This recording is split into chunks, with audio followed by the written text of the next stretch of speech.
So for a satellite to stay in orbit, there must be a certain amount of speed given to the satellite in the tangential direction. It's called orbital speed. We even derived the expression for orbital speed under root gm divided by x, x being the radius of the orbit in which the satellite revolves. Okay, you can also express this as under root gm divided by radius of the planet plus the extra height above the surface of the planet where you want the satellite to stay. Fine. So if you know the mass of the satellite and the speed with which it revolves, then you can easily tell its kinetic energy. So first thing, kinetic energy of a satellite, half mv square. So half m. Speed of a satellite is the orbital speed itself. So you square it, it becomes g capital M divided by x. Therefore, when a satellite is revolving in a particular orbit of radius x, its kinetic energy becomes gmm divided by 2x. Okay. Now, the planet and satellite are basically two masses. One is a sphere, the other can be considered as a point mass. The size of the satellite is very small compared to the size of the planet. So, in front of the planet, it's like a point mass only. And it's outside the sphere. So, sphere also can be treated as a point mass now. And we know the distance between them also. We know the distance between the center of the planet and the satellite, that is x. One of you quickly tell me how much will be the gravitational potential energy between the satellite and the planet?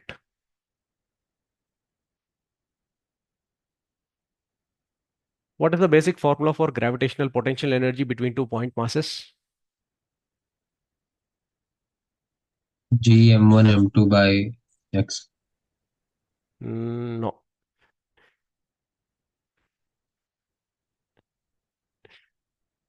Okay, fine. You miss the minus sign. Without minus, I'm telling you again, your answers will go wrong.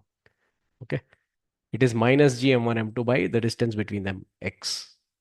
So here also, the potential energy between the satellite and the planet, okay, would be minus g capital M small m divided by x. Okay. Now, if you know kinetic energy, potential energy, you can add them and tell the total mechanical energy. Simple. Therefore,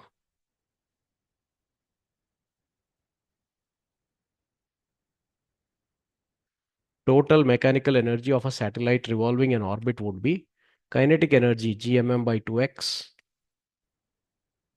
minus potential energy gmm by x. Okay, or I should say plus minus gmm by x. So I wrote it directly as minus. So 1 by 2 minus 1 is minus 1 by 2. So it becomes minus gmm by 2x. That's the total mechanical energy of a satellite revolving in orbit.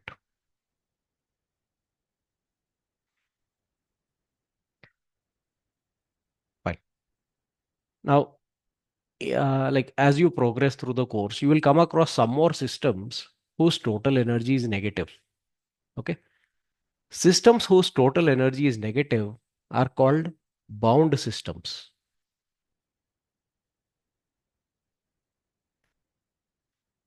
Means that system does not separate on its own. Satellite having a negative energy while revolving around a planet cannot go away from the planet on its own. If you want to separate a bound system, you will have to supply energy. So if you want to take a satellite away from a planet, you will have to supply energy to the satellite. Otherwise, it will keep revolving around the planet. The planet and the satellite will be bound together. Okay. You will see something similar when you learn about atoms. In an atom, electron revolves around the nucleus. Okay. There also you'll be doing similar calculations. You will calculate the energy of an electron revolving around a nucleus. And you will see that the energy of the electron is negative. So electron is bound to the nucleus, means it won't go away on its own. If you want to remove the electron from the nucleus or from the atom, you will have to supply energy. Some of you may have studied this in chemistry. It's called ionization energy. If you give that much energy, you can remove electron from the atom. Okay. Otherwise, it will stay in the atom around the nucleus. Okay. Revolving around the nucleus. So generally, uh, Systems which have total mechanical energy negative, they're called bound systems. Okay, or they are bound systems. Fine. So we have derived an expression for total energy of a satellite. And you can see that the total energy depends on mass of the planet, mass of the satellite, and the radius of the orbit. Okay. Now consider two orbits around the same planet.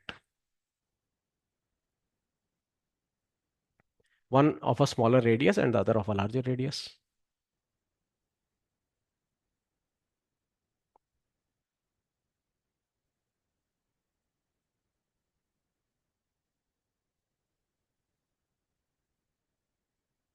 Okay.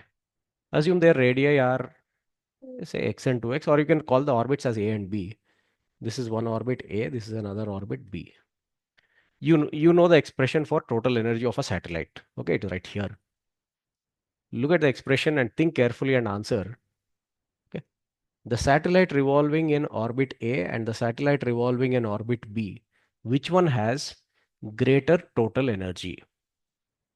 Okay. Think carefully, type your answers in chat. I'll give you 1 minute. Total energy of satellite A and total energy of satellite B, which is greater?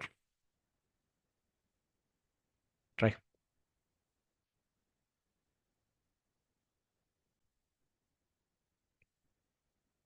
Okay, I got two answers as B and one as A. Yusuf, how do you justify your answer?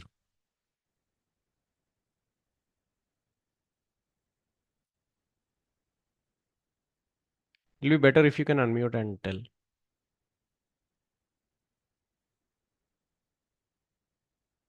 So the energy here, is Mhm. it gravitational energy? Like the field? Total mechanical energy. It's the sum of kinetic energy and gravitational potential energy. So I said A because it's closer to Earth and maybe the field strength is stronger. Mm, See, field strength is stronger, that is correct. That doesn't mean it has more energy. As objects come close to each other, the potential energy decreases. Okay, fine. See, we have the expression for total energy here. X is in the denominator. X is the distance between the two objects, you can say. So in this case, the distance between planet center and the satellite. Now the difference between satellite A and satellite B is their distance from the center of the planet. One is closer, the other is farther. Now if X is less or if X decreases, then this bracket increases. But there is a negative sign outside it. That means the whole thing actually decreases. Okay. So X decreasing means what? For the satellite which is closer, okay, for the satellite which has lesser value of X will have lesser amount of total energy. So A will have less total energy than B.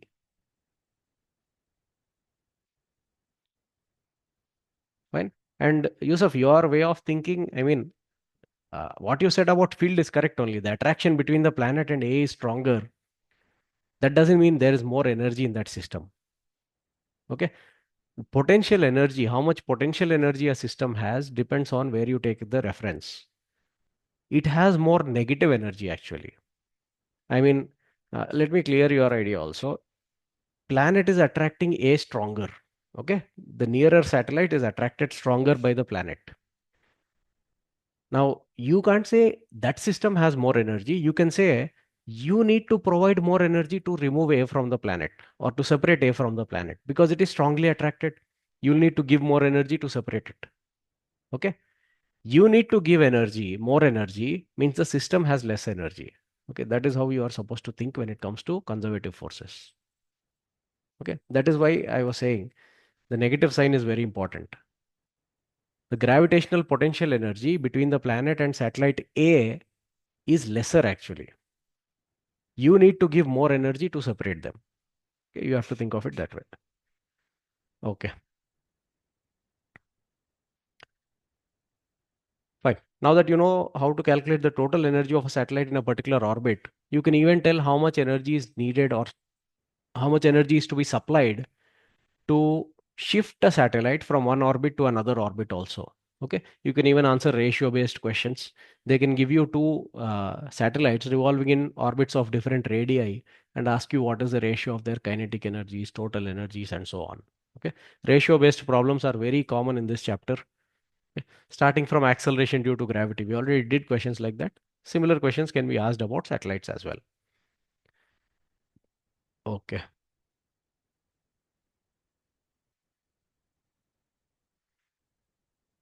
Next, there is something called a geostationary satellite.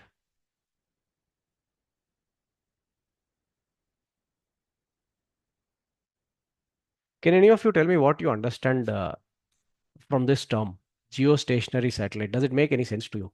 Or does it uh, give you any idea about the satellite? It is stationary. Okay. How can a satellite be stationary? It will fall to the earth.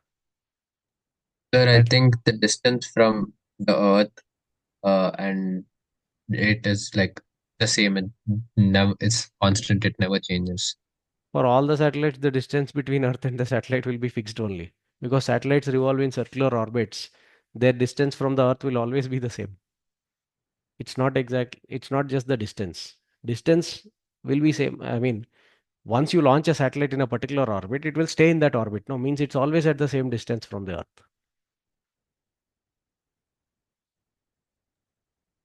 Then what does a geostationary satellite mean?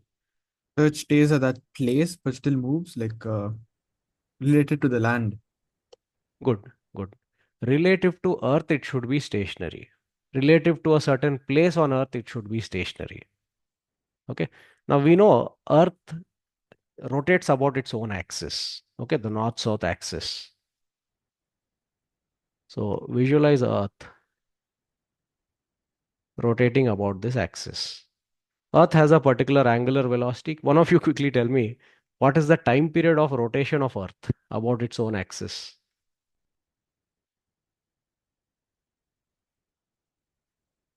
How much is the time period of rotation of Earth about its own axis? 24 hours. 24 hours. Okay. That is 86,400 seconds approximately. Okay. Have you heard news of China building a new dam, the biggest dam in the world? Okay. So China has apparently proposed to build a very large dam. The dam is so huge that it is going to block so much water. What are dams used for? Dams are used to block a flowing river and store some water there. Excess water will pass. Okay. So the dam is so huge that it will block so much water that it disturbs the moment of inertia of Earth altogether. Okay. Not by a very large extent, but it does disturb moment of inertia of Earth. And if moment of inertia of Earth is disturbed, what will happen? Its rate of rotation will change. Okay.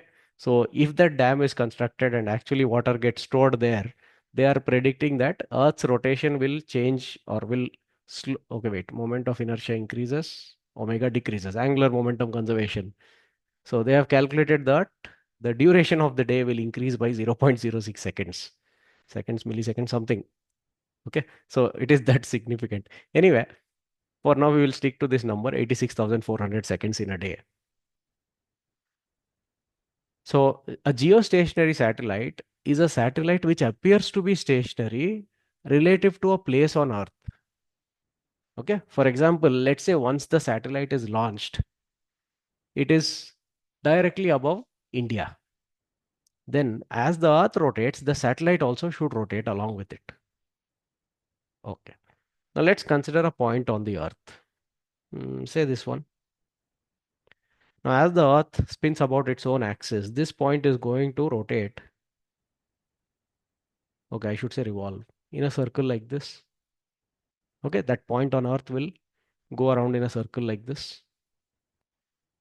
You can imagine some other points also. Maybe this one exactly on the equator.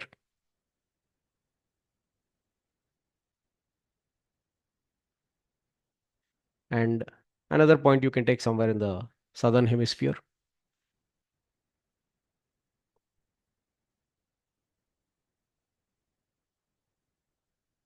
Okay, this is how the different points on Earth will be rotating.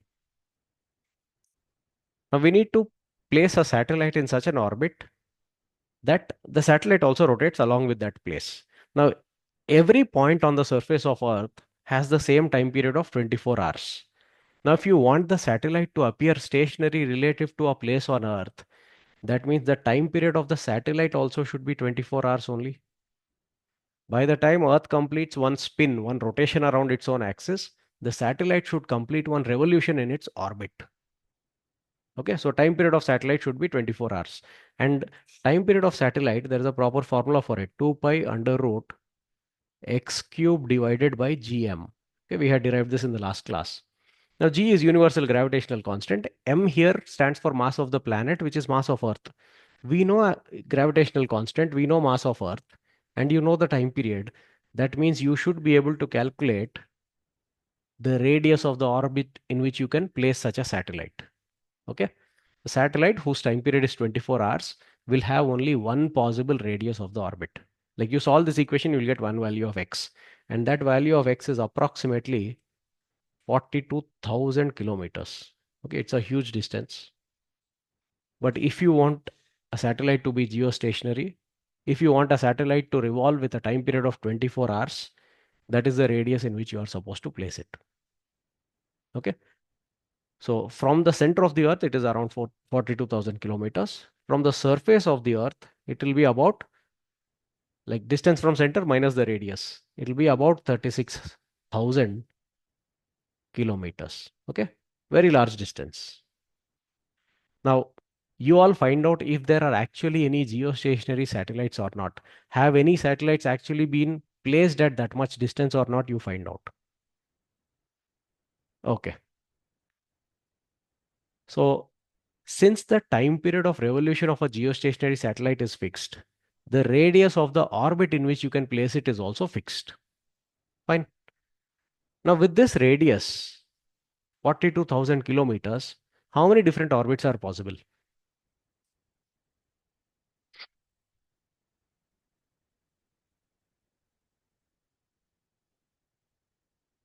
How many different orbits are possible with a radius of 42,000 kilometers?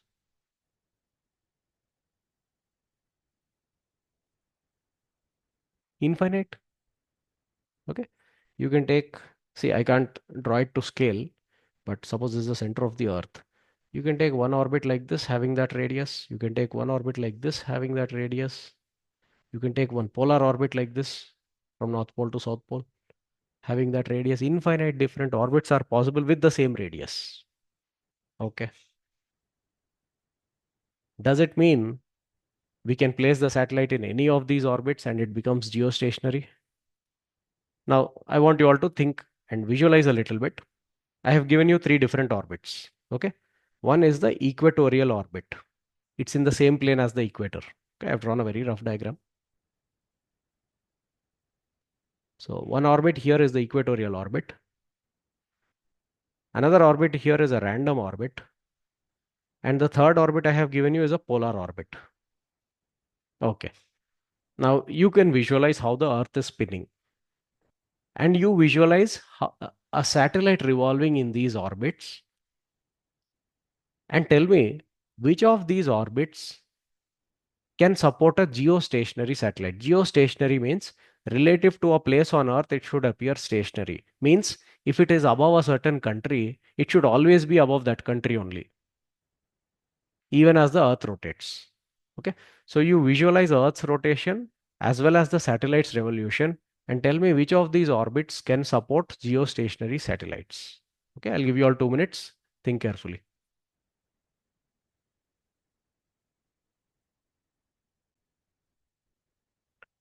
Okay, I got two answers as equatorial orbit. Yes, that is correct. Consider situations like this. Let's assume there's a satellite somewhere here above. I think this is Europe. Okay. Let's say the satellite is above Europe. Okay. Now, first things first, imagine that place on Earth rotating revolving due to Earth's rotation, that place goes around like this. Fine. Now, if you want this satellite to be geostationary relative to that place, okay, I think I should use a different color. Just a moment. Mark it in red. If you want the satellite to appear geostationary above that place on Earth, then the satellite will have to go in an orbit like this, which is impossible because the force on the satellite acts towards the center of the Earth. If if at all a satellite revolves around the Earth, it should revolve in an orbit whose center coincides with that of the Earth. Okay, a satellite's orbit of revolution cannot have a center anything other than the center of the planet. Okay, anywhere other than the center of the planet. Fine. So that kind of a floating orbit or something is not possible. Fine. Now, if this satellite has to revolve around the Earth, then it has to revolve in an orbit like this. Now, at one point of the day, at one instant of the day, the satellite may be above this place, but half a day later, means when the Earth completes half rotation, that place will be on this side, but the satellite will be here. It's not above that place anymore. Okay, so such a satellite cannot be a geostationary satellite. It can have a time period of 24 hours. Okay, if the radius of the orbit is 42,000 kilometers, time period will be 24 hours, but it won't be a geostationary satellite. Okay. So the only places above which you can place geostationary satellite are places on the equator.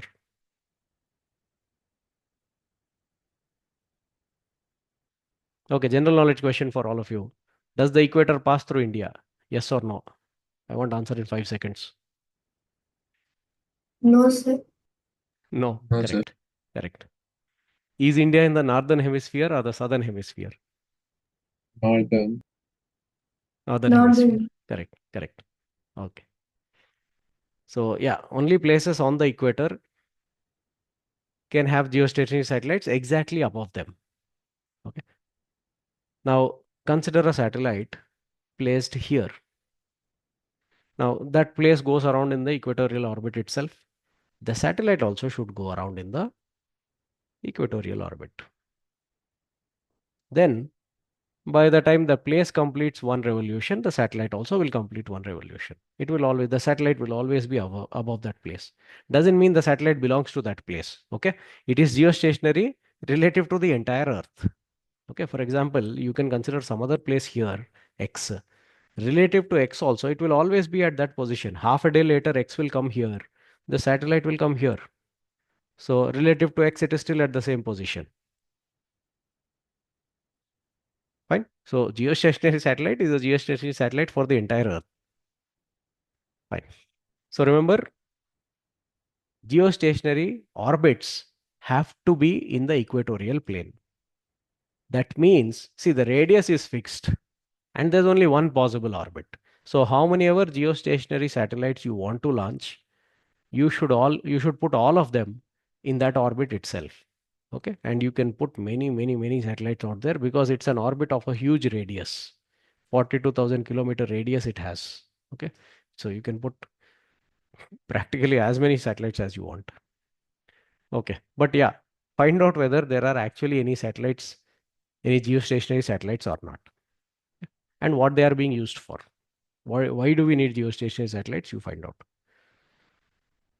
Okay. Last class I had asked you all one question. Why astronauts appear to be flying around in space?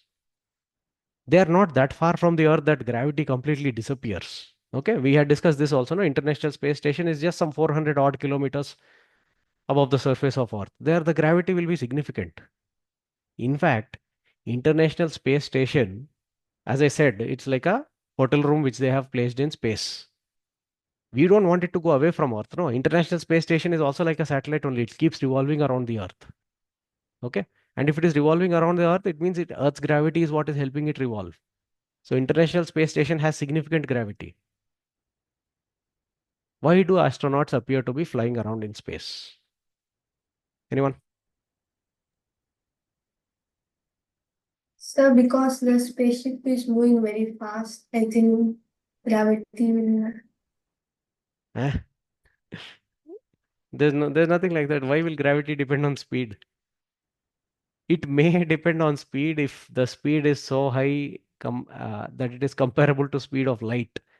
Okay, then we have to use relativity and all. But for normal satellite speeds, gravity won't be affected.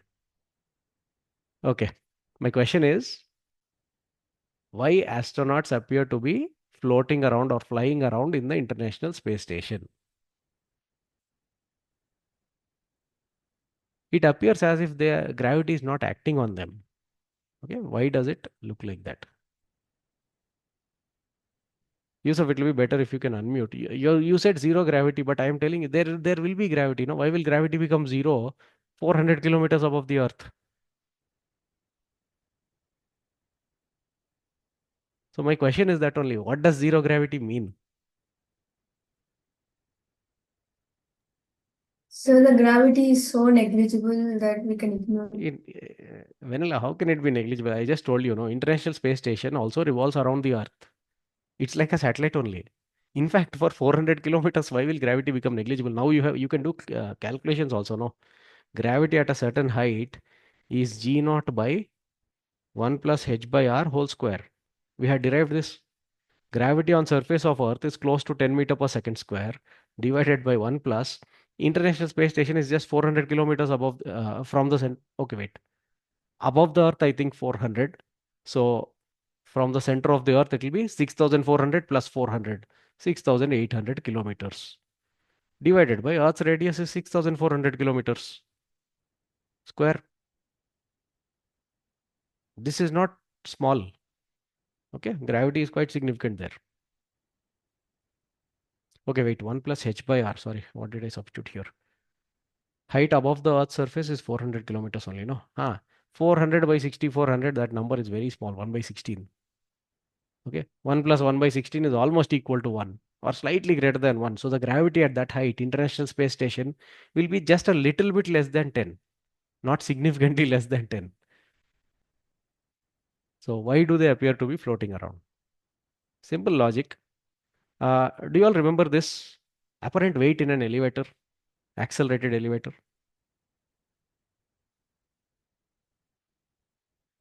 When an elevator accelerates downwards with an acceleration a close to the Earth, okay? And suppose there is a block inside the elevator or there's a person inside the elevator. When elevator accelerates downwards, we feel lighter. Okay, apparently we feel lighter. That means we feel less weight. We feel less gravity. Okay, suppose there's a person of mass m inside the elevator. Then what is the apparent weight of the person if the elevator is accelerated downwards? How much?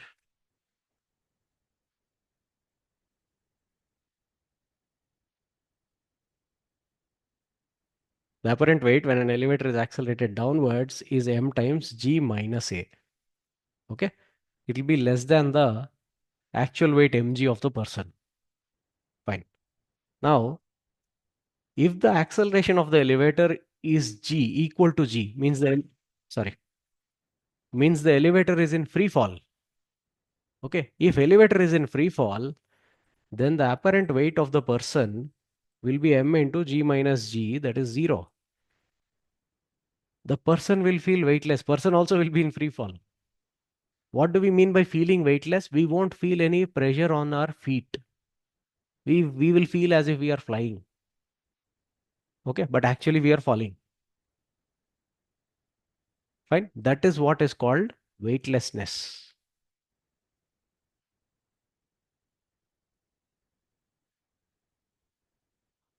Falling or accelerating towards the earth. Okay, I should not use the term falling. I should use the term accelerating towards the earth with an acceleration equal to the acceleration due to gravity is what is called being weightless. Okay, you will feel weightless when the room in which you are, or not room also, you will feel weightless when the floor on which you are standing falls with an acceleration equal to acceleration due to gravity. So you will also fall with an acceleration equal to acceleration due to gravity, then you will feel weightless. You won't feel any pressure on your feet. Okay, and that is exactly what happens with astronauts in the International Space Station. Now they are in that room. Okay, just a moment. Let's think of International Space Station as a room.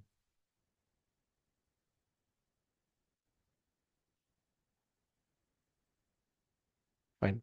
As I said, that room revolves around the Earth. Okay, it's not stationary. It cannot be stationary. It revolves around the Earth with its own orbital velocity. And that room will be experiencing gravity. Otherwise, how will it stay in that orbit? How will it go around in a circle? Okay, there is gravity acting on it. 400 kilometers above the Earth, gravity won't even decrease significantly. It will almost be 10 or maybe 9.6 more than that. Okay, so there is acceleration due to gravity on that room. In fact, that room, that International Space Station, every satellite that we have launched, they are all set to be under free fall. Even the moon is under free fall. Okay, the actual moon of the Earth, it's under free fall. Free fall doesn't mean the object has to fall down to the Earth. Okay, free fall means acceleration of the object is equal to acceleration due to gravity. That is what free fall means.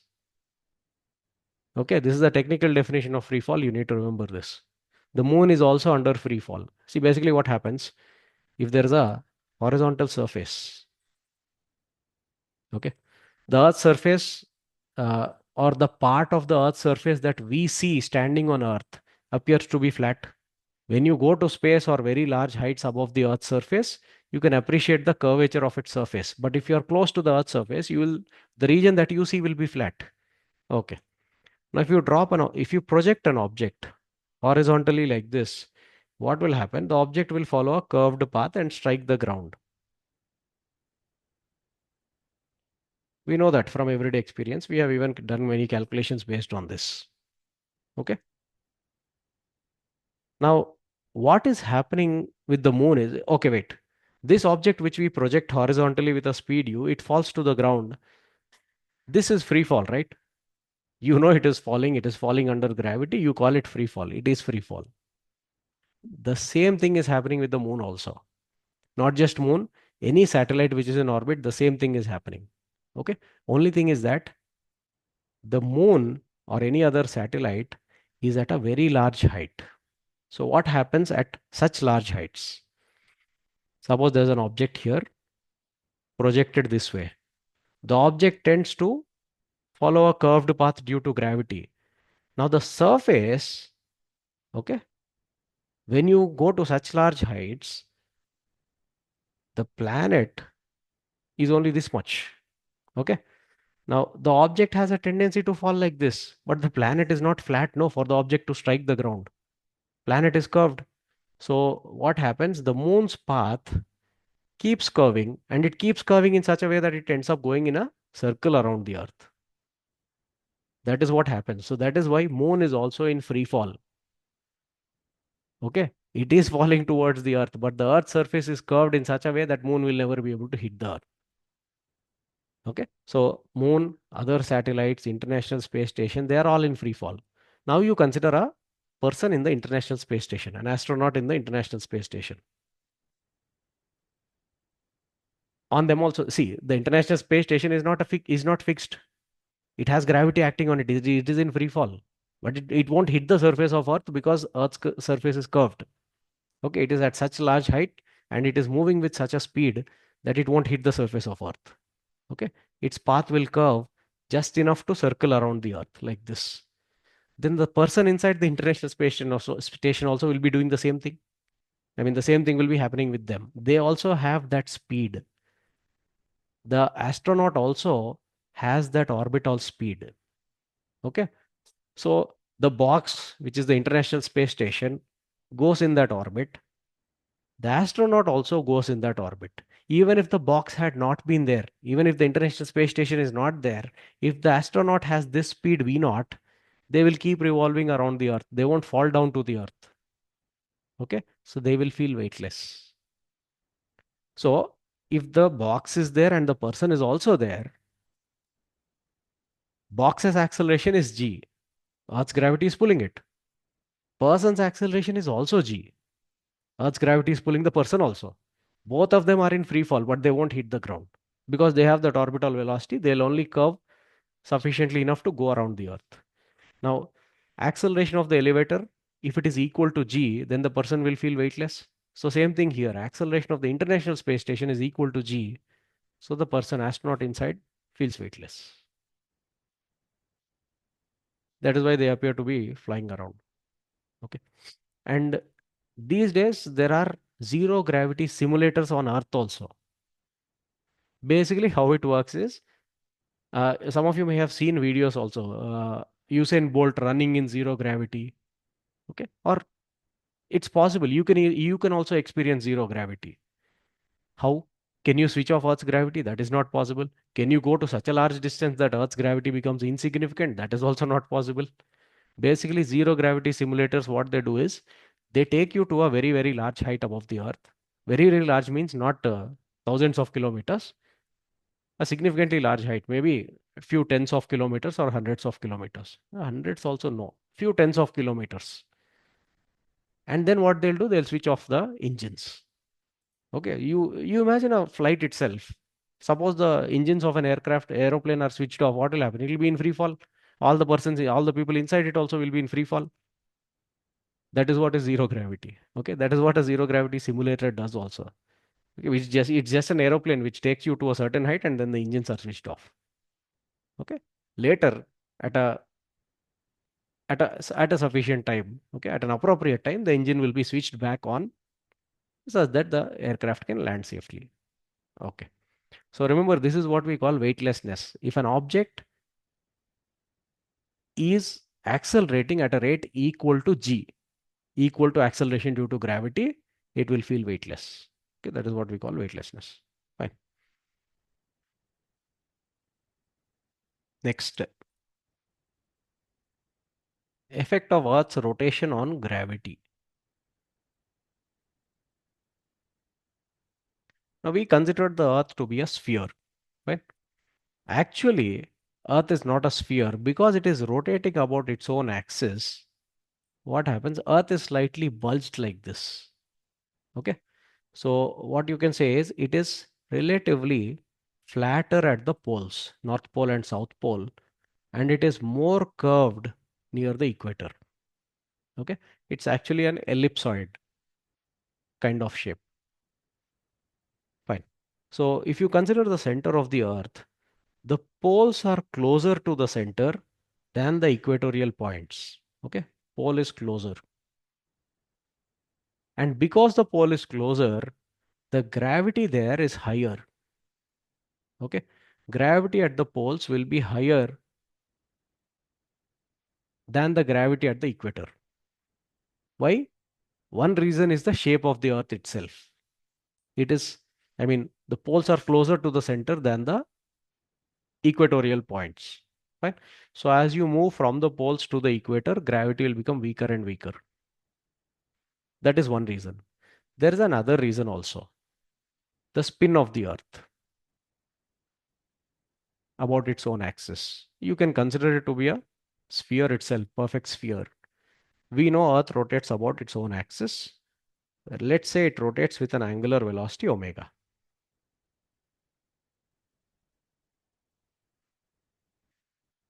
Now, you imagine some objects. One object exactly at the pole. Okay, small objects only for us to be able to visualize. I am showing them significantly large.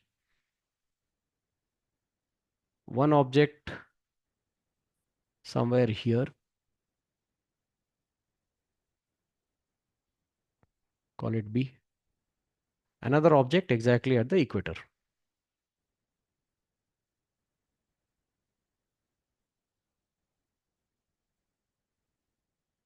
Okay. Now, Earth is spinning about its own axis. A, being exactly at the pole, doesn't have to rotate at all. Does not rotate at all. Or does not revolve, I should say. So, what is the force acting on A? The force acting on A towards the center of the Earth is mg. M is mass of A and g is acceleration due to gravity on the surface of the Earth. So m into g naught I can write. So that is one force acting on it. The other force acting on it is the normal force from the Earth's surface. That will be acting this way.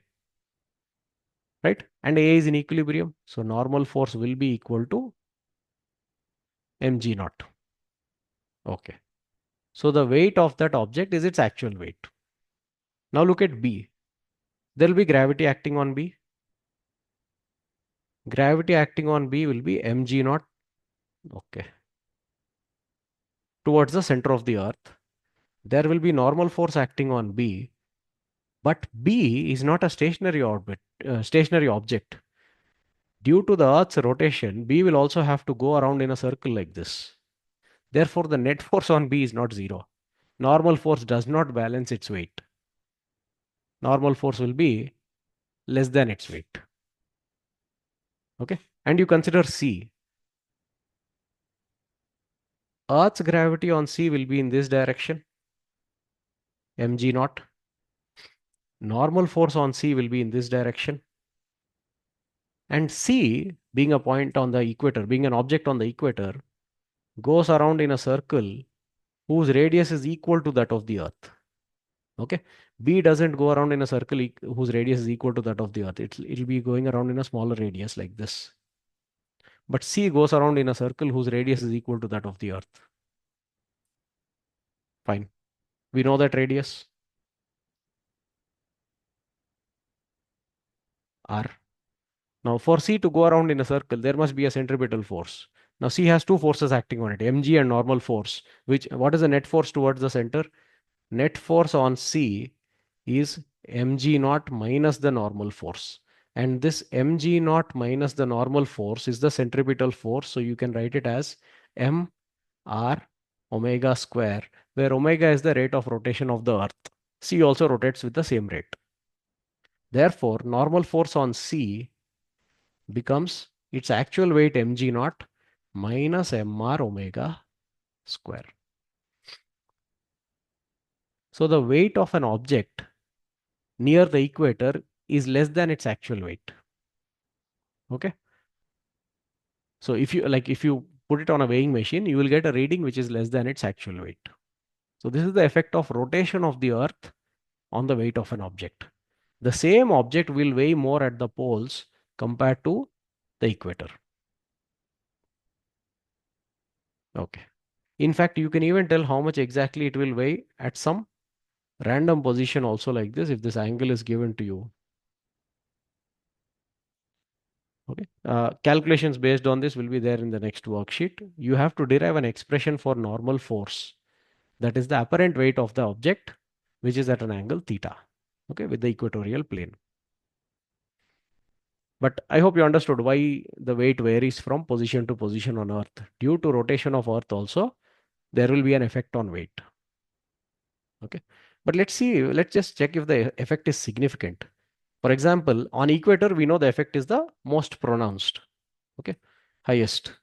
At poles, there's no effect on weight at all due to the rotation of Earth. At equator, the effect is the highest. It gets reduced by mr omega square. R is the radius of Earth. 6,400 kilometers means 10 power 3 meters. Multiplied with omega square. What is omega? Angular velocity of the Earth. Means angle rotated per unit time. Earth rotates or Earth completes one rotation in 24 hours. One rotation is 2 pi radians. 24 hours is 86,400 seconds. So omega square would be 2 pi whole square, that is 4 pi square, divided by 86,400 squared. I don't think this is really significant. Let me quickly calculate.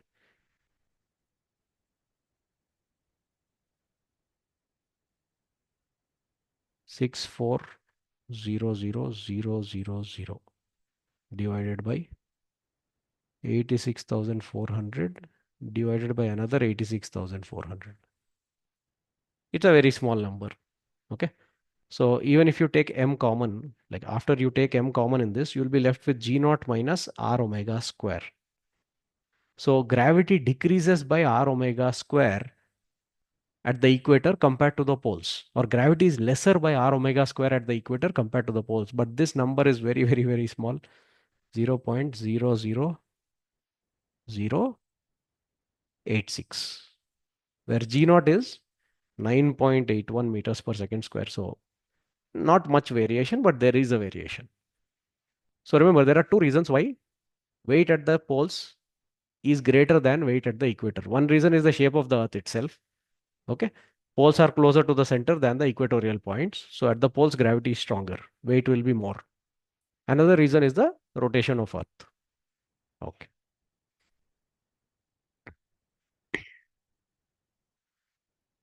Fine. Next is the last part of this chapter, Kepler's laws of planetary motion.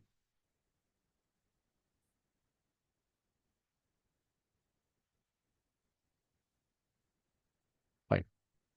And this is particularly related to our solar system. We know in the solar system there are planets revolving around the sun. Can any of you tell me what is the shape of the orbit in which a planet revolves around the sun?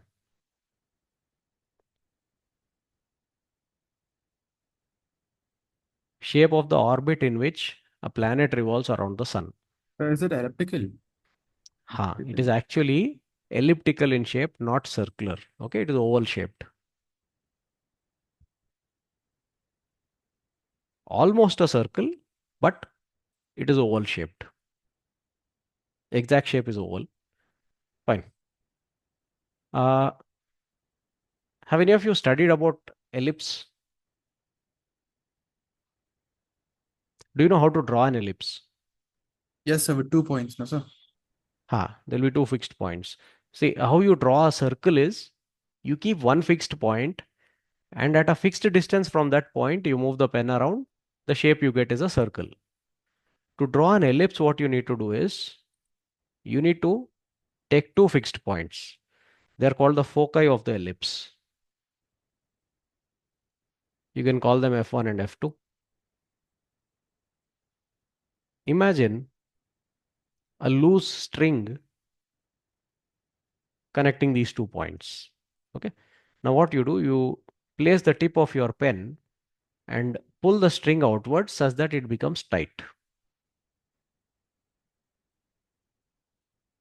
Now when you pull the string outwards, maybe to this position,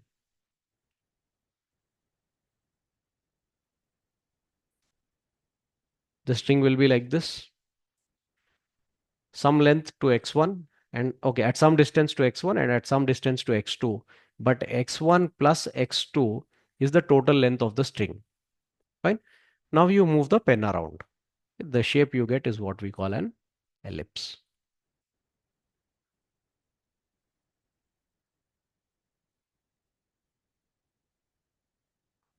Somewhat like this. Yeah. You move the pen around. The sum of distances x1 and x2 will always be the same, but x1 will be a variable, x2 will also be a variable. Okay, at different points of the ellipse, x1 could be lesser than x2 or x1 could be greater than x2 also. That is how an ellipse is drawn. Fine. And for an ellipse, this line is the line connecting the 2 points which are, connecting two opposite points which are farthest from each other. This line is called the major axis of an ellipse. Okay, you need to remember these terms. Okay, the line connecting two farthest opposite points on an ellipse, or you can just say the line connecting the farthest points on the ellipse is called its major axis. Okay, half of it is called the semi-major axis.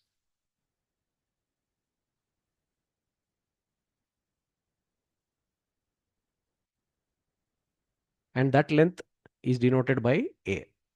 Okay, so exactly half of the semi-major axis from here, from the center to that farthest point is what you call as semi-major axis, denoted by the symbol A. Next, the line connecting the nearest opposite points of the ellipse, it's called its minor axis.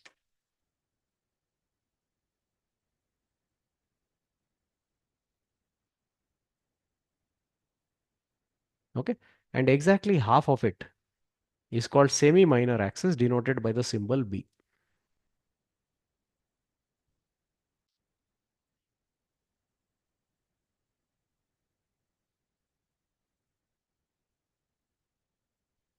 Okay. So semi-major axis, semi-minor axis, these are two distances based on which you can draw the entire ellipse actually. Fine. So what Kepler studied about planets and found is that planets revolve around the sun in an elliptical orbit like this, not in a circular orbit. And planets revolve around the sun in an elliptical orbit such that the sun is at one of the foci of that ellipse. Okay. For example, suppose this is the elliptical path that a particular planet is following around the sun. Ellipse has two foci, F1, F2.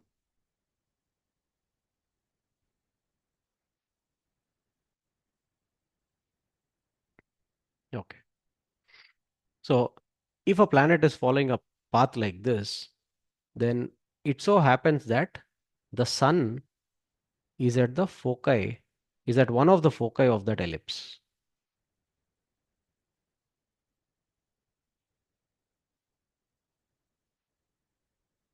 And the planet goes around the sun. Actually, planet size will be very small compared to the sun. For us to be able to visualize, we show it like this. Okay. So this first law, okay, out of the three laws is called law of orbits.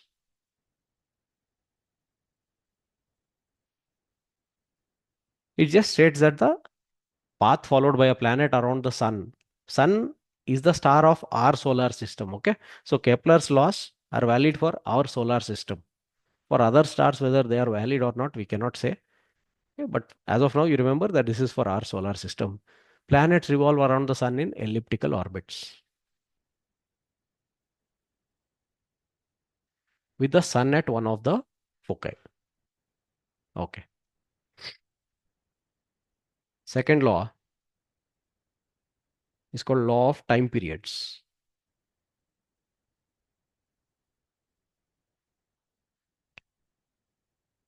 What is the time period of revolution of Earth around the sun?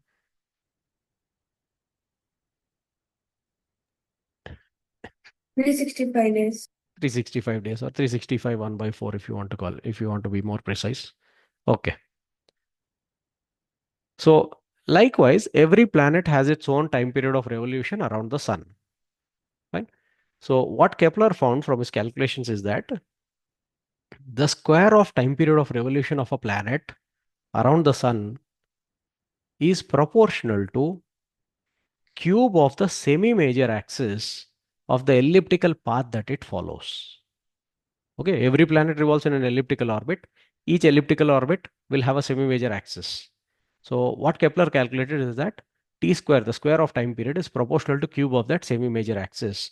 And interestingly, this relation is similar to the relation we derived for time period of a satellite. We derive time period of a satellite as 2 pi root x cube by gm. Square on both sides, you will see that t square is proportional to x cube. What is t here? Time period of a satellite. And what is x? Radius of the orbit in which the satellite revolves. So t square proportional to x cube. When it comes to planets, t square is proportional to a cube. So in place of radius of satellite, you'll get semi-major axis of the elliptical path of the planet. That's all. So just a moment.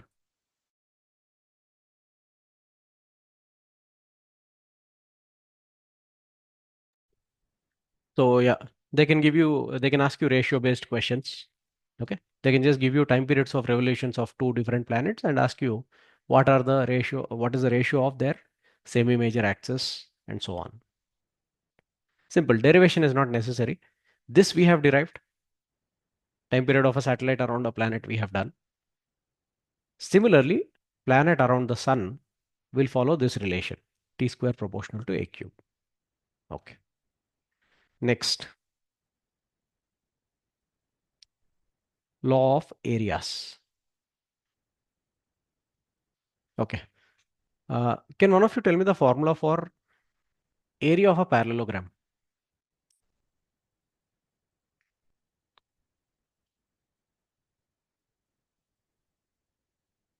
Area of a parallelogram.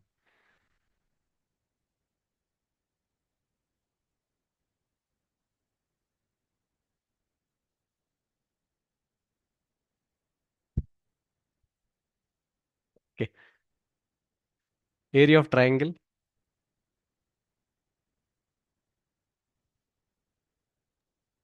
So half into base into.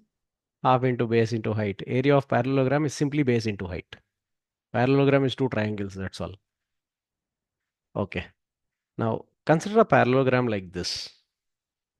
I've drawn two vectors, as you can see, the orange one and the blue one. Let's name them as A and B. Okay. If you think of them as two sides of a triangle, observe this carefully, all of you. I can complete the triangle like this.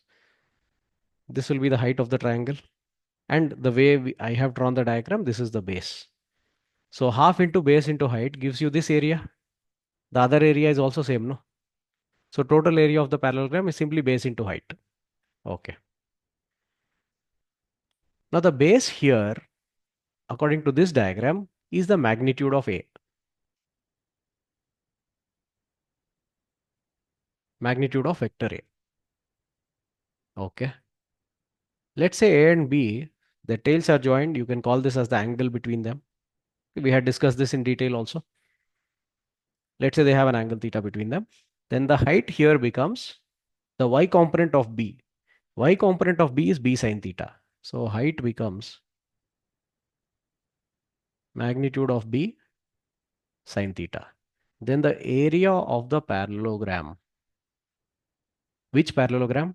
The parallelogram formed by these two vectors. How can two vectors form a parallelogram? The other two sides are just parallel to these vectors. Okay, we had discussed parallelogram law of vector addition also. If you take two vectors as two sides of a parallelogram with the same tail, with a common tail, then their diagonal gives their resultant. Okay, the diagonal of the parallelogram gives their resultant. So how is the parallelogram formed? By drawing the other two sides parallel to these two vectors. So we say this is the parallelogram formed by these two vectors. Two vectors form a parallelogram. Can form a parallelogram. The area of such a parallelogram simply becomes magnitude of A, magnitude of B, sine theta. And where do we see this formula? In which vector operation do we get this formula AB sine theta? Can any of you recollect and tell? A cross B. Correct. Therefore, area of parallelogram formed by two vectors is the magnitude of their cross product. Okay. Those of you studying maths in 11th or 12th, you will use this more in mathematics.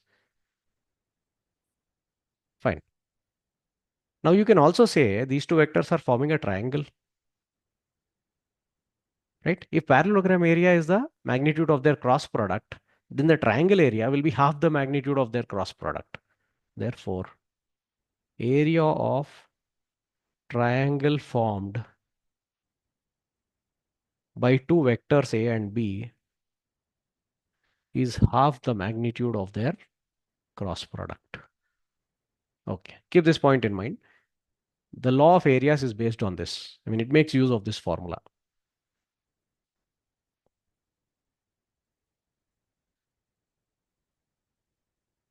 Now consider a planet going around the sun. At one instant, let's say the planet is at position A. The sun is here.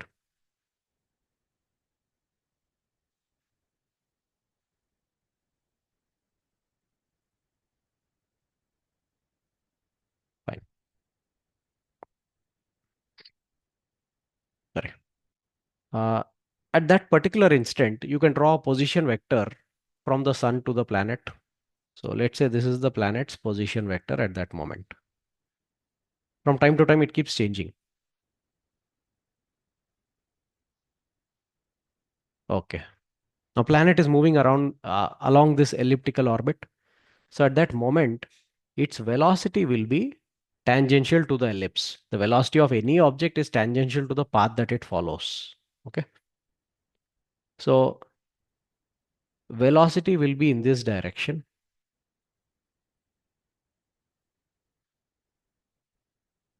This way. If velocity is in that direction, then in time dt, okay, let's consider a small interval dt. The displacement of the planet will be velocity multiplied with dt. Whatever is the direction of velocity, in that direction only displacement will be there. Okay.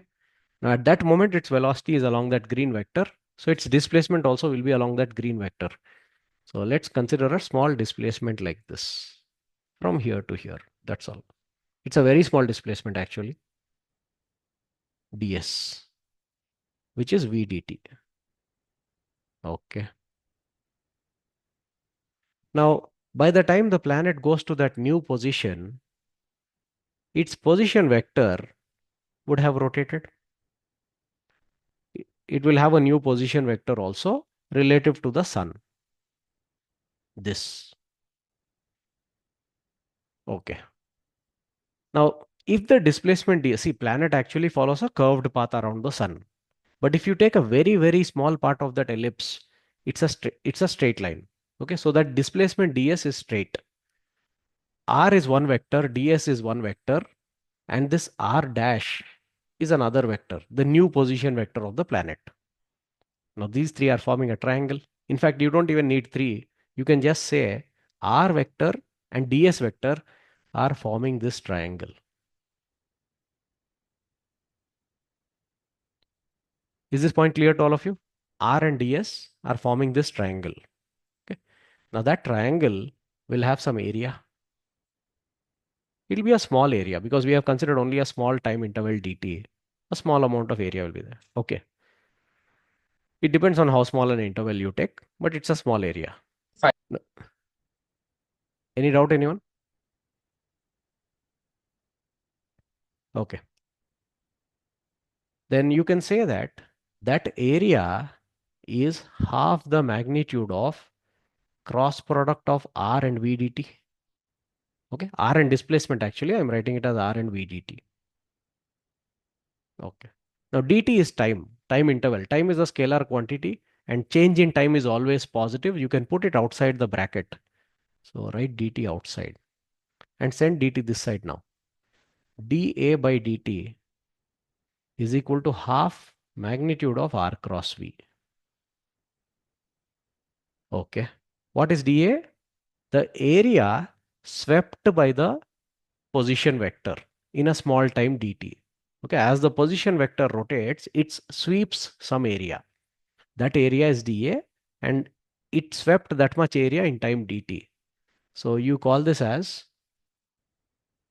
area swept per unit time. It's also called aerial velocity of the planet. How fast it sweeps area. Okay, aerial velocity is half r cross v. Fine. Now planet compared to sun, planet is a point mass. Fine. One of you tell me, what is the formula for angular momentum of a point mass or a particle? Suppose its mass is m, velocity is v, position vector is r. What is the formula for angular momentum?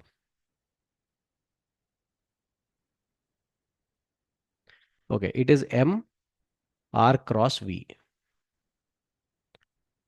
That's the formula for angular momentum of a particle. Then r cross v effectively becomes angular momentum divided by the mass of the particle. Now, the only significant force acting on the planet is the gravitational force of the sun. And the line of action of that force passes through the center of the sun. If the line of action of a force passes through a particular point, it does not create a torque about that point. And if torque is zero, it means angular momentum is constant. Okay, very interesting point. As a planet revolves around the sun, its angular momentum about the sun remains constant. Not just planet around the sun, satellite revolving around the earth also same logic. Electron revolving around the nucleus also same idea. The line of action of force always passes through the sun. Therefore, the angular momentum about the sun must remain constant. Torque should be zero, angular momentum constant. Now, if angular momentum is constant, okay, this is constant, means angular momentum divided by mass of the planet will also be constant. Planet's mass won't change significantly, no? Okay. That means r cross v is constant.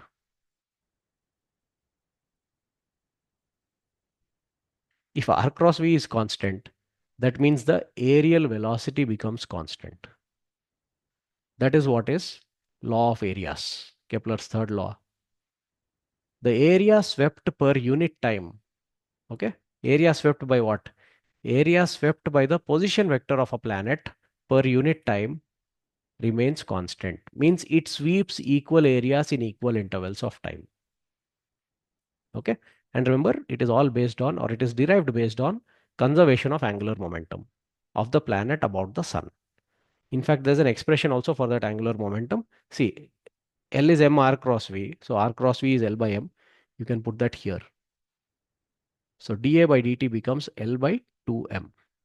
The aerial velocity of a planet around the sun is its angular momentum divided by 2 times the mass of the planet. Okay. So that is what is law of areas. The aerial velocity of a planet around the sun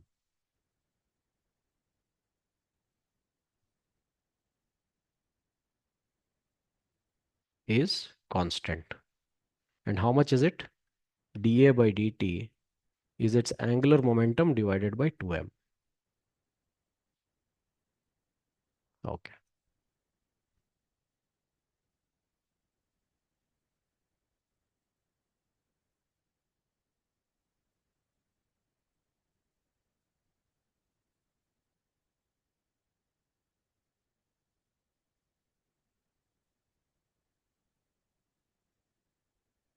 So consider a situation like this. We can remove F2.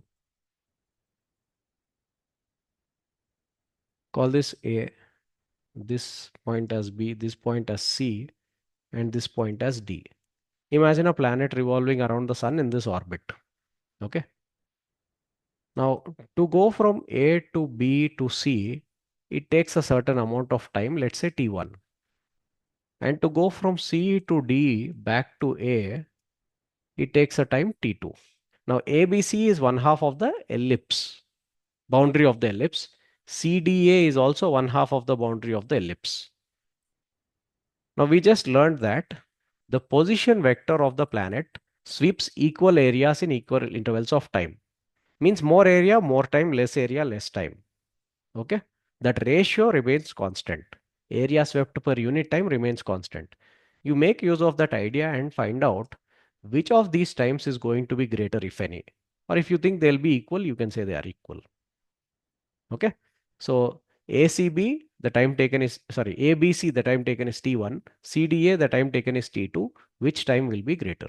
Okay. Think carefully and type your answers in chat. I'll give you all 2 minutes.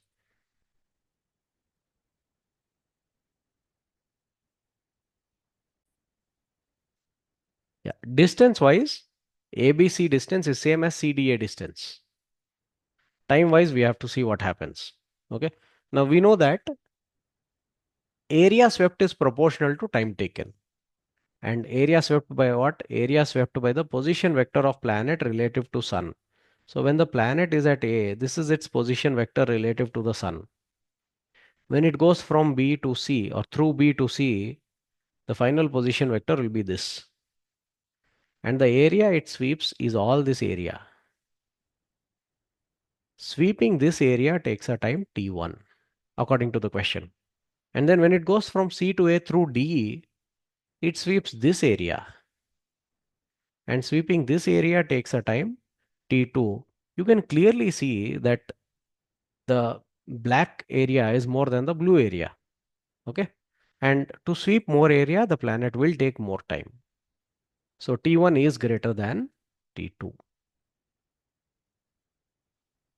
But the distances are same. ABC distance is same as CDA distance. Why is it taking more time? That means it must be moving slower. We can even comment on the speed of the planet as it revolves around the sun. Now, planet revolves around the sun due to gravitational force of the sun. That's the most significant force acting on it, the only significant force acting on it, in fact. Okay. Now you can see if it follows an elliptical path, at different instants, the planet is at different distances from the sun. In fact, at B, the planet is the farthest. Do any of you know the name of this point?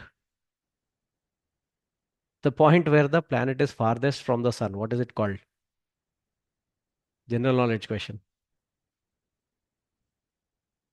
Find out and tell me. This is the second thing I want you to find out. First thing is, what was the first thing I asked you to find out today? So geostationary. If there are actually any geostationary satellites or not. Next thing is this. What is the name given to the point where the planet is farthest from the sun and the point where it is nearest from the sun? They have names.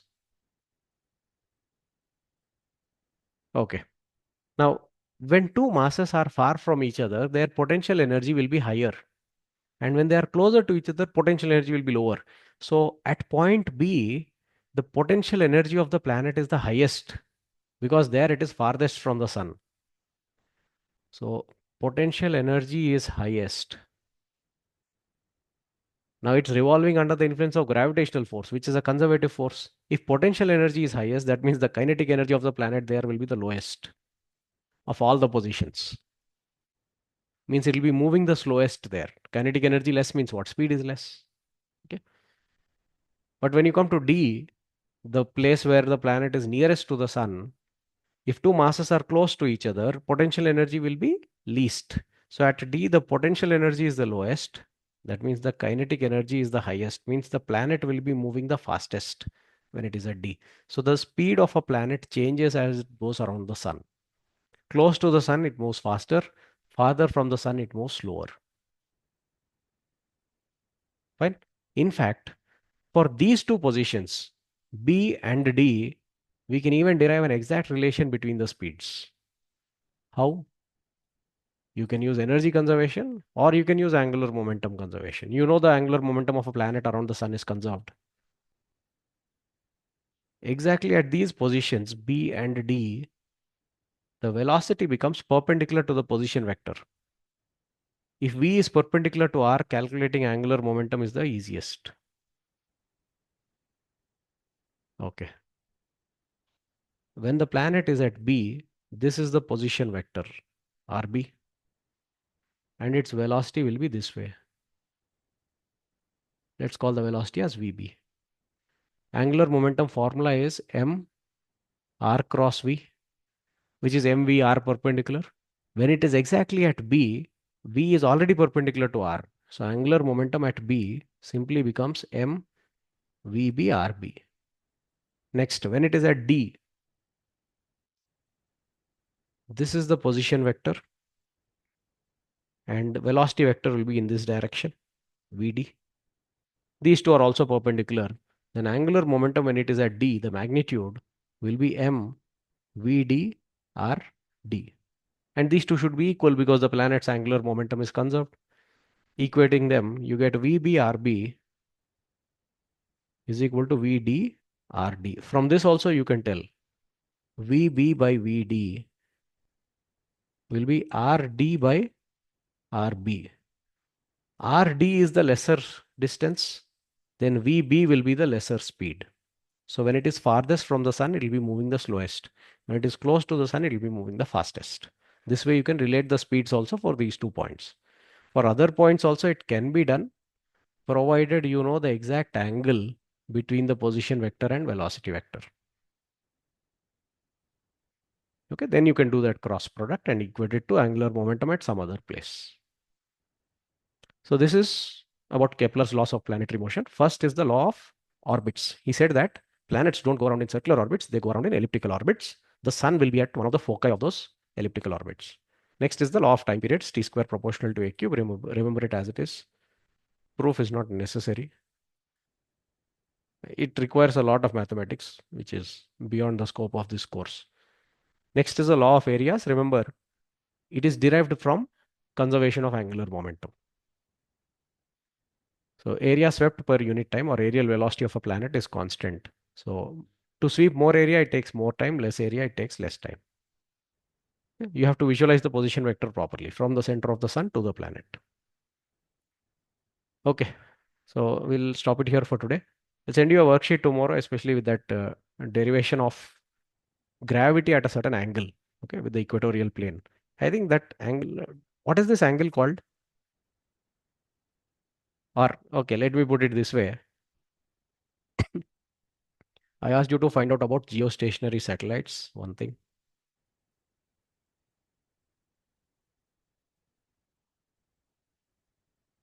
Next is nearest and farthest positions from the sun.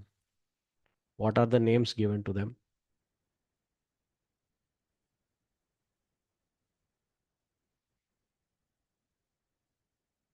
The third question for today. What are the meanings of latitude and longitude?